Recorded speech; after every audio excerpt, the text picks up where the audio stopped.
নমস্কার বন্ধুরা। কবি নীতিশ চৌধুরী রচিত কবিতা ভাগের মা।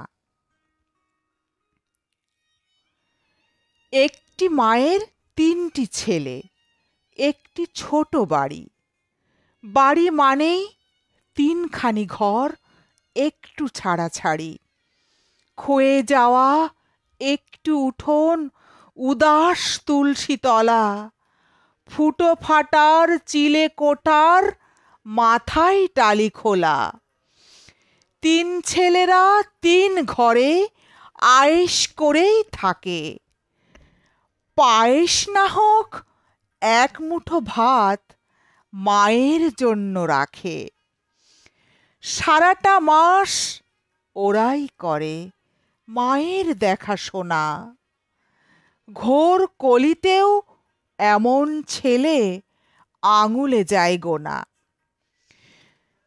৩০ দিনের মাসকে ওরা নিখুঁত হিসেব করে। ১০টি করে দিন কাটে মার এক এক ছেলের ঘরে। এমনি করেই হিসেব মতো জুটছে মায়ের ভাত। দিন কাটে তার রান্না ঘরে, চিলে কোঠায় রাত। ক্যালেন্ডারের পাতায় যে মাস ৩১ আসে, একখানি দিন মায়ের কাটে নীরব উপবাসে। একখানি দিন অন্নবিহীন জীর্ণ চিলে কোঠায়। ভাগের মায়ের রাত কাটে না চোখের জলের ফোঁটায়। ভাগের মায়ের রাত কাটে না চোখের জলের ফোঁটায়।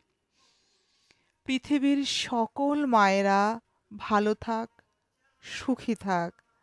সন্তানেরা যেন মায়েদের ভালোবাসতে পারে, কারণ একটা মা অনেক কষ্ট করে সন্তান ধারণ ও লালন পালন করে।